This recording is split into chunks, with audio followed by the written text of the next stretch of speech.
Back again. Well, like I said, the first coat of the yellow and the flesh tones dried, so we're going to work on that. But before we get started on that there, I'm going to show you something that I've done through the ages. And again, remember I said, all these pictures or the paintings that I do have a story behind them. Now, this collection of paintings are my sports paintings, boxing. From the early 80s until, I say, the time that Holyfield beat Mike Tyson. And the latest one is the one of Muhammad Ali's daughter when she won her first fight. Also, I have one of Pernell Whitaker, what we call Sweet Pea. You know the champ, Cassius Clay, Muhammad Ali. Then we have the middleweight champion back in the days. It was Marvin Hagler. Also have our own Sugar Ray Leonard. And in the background back there, we have Michael Spinks. And then again, we have Tyson and Holyfield.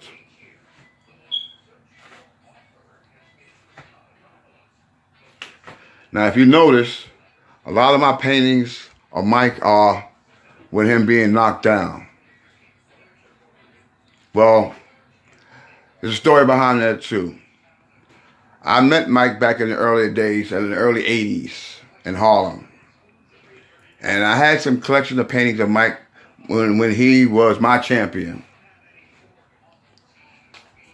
And in the process, he autographed one of his paintings for me, which is the one you see right here. But in the process, he took two paintings and promised to pay me for them, but I've never heard from Mike again.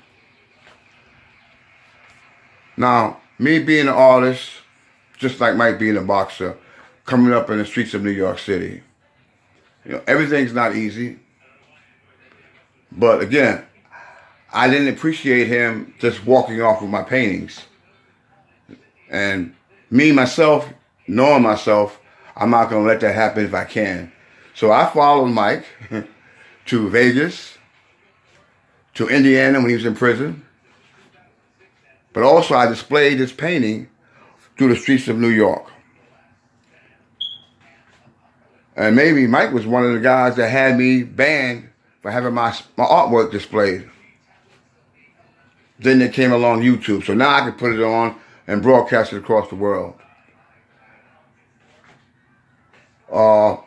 Mike, I know it's been a long time, but just like anybody else, we all got to start somewhere.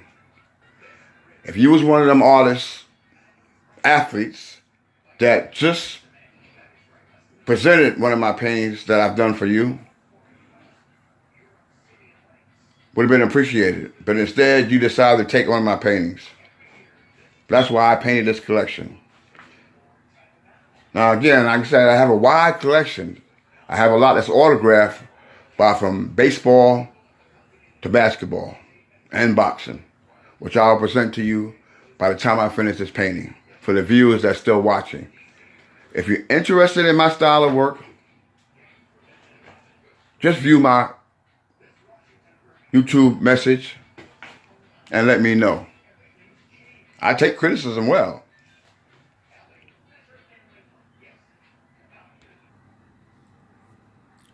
Okay, so now what we're going to do is we're going to put a little details in the face. So we take our dark color and we highlight the areas where the ear is going to go.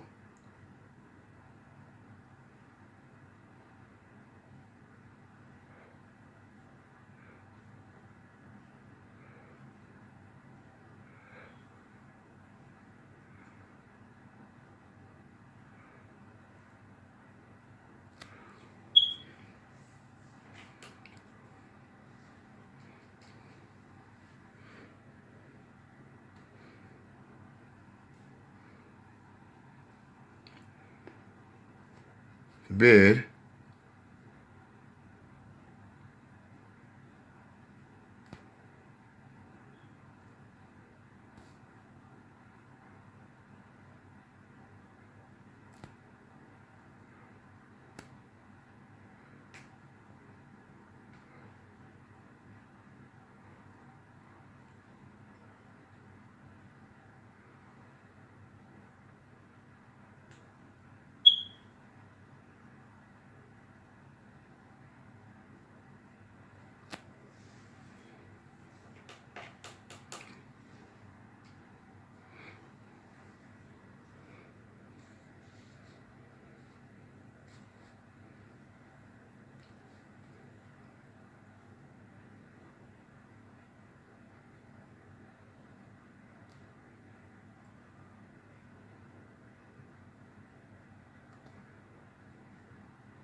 sometimes I go through spurts.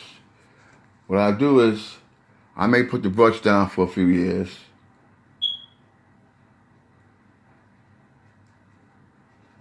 Because I was never into that starving artist thing.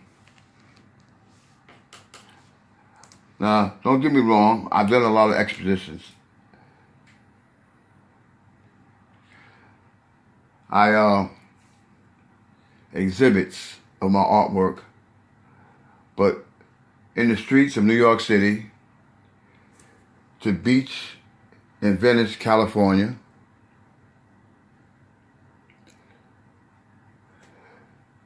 at the World Trade Center down in New York City, Shea Stadium in New York City in my earlier days.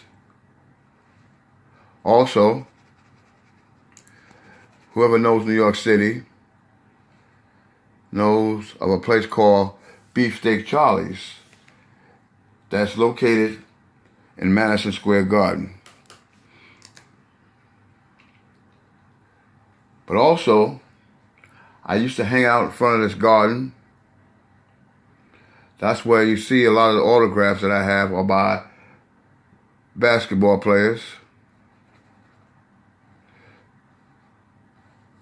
That's where I presented a painting to Julius Erving in the Beefsteak Charlie's in Madison Square Garden when he retired.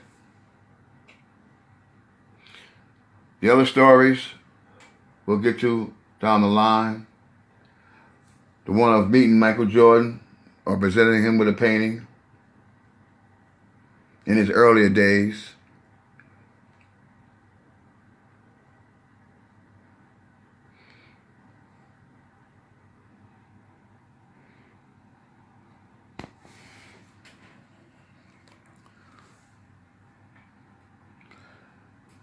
Now right now, the camera's jumping up and down. It's because I'm holding it and painting at the same time. I'm an amateur at this. Some people say I may not talk too well, but there's two things I do know how to do. I do know how to paint. Oh, I'm sorry, there's three things. And I know how to build homes. But the other one is, I care about people. Because I believe I was given a gift by God, and I was meant to pass it on. Any way and the best way I can.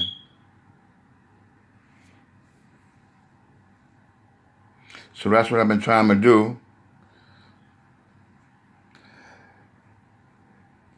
If you're watching my views, go back to my earlier days, 9 years ago, when I first posted a video on YouTube.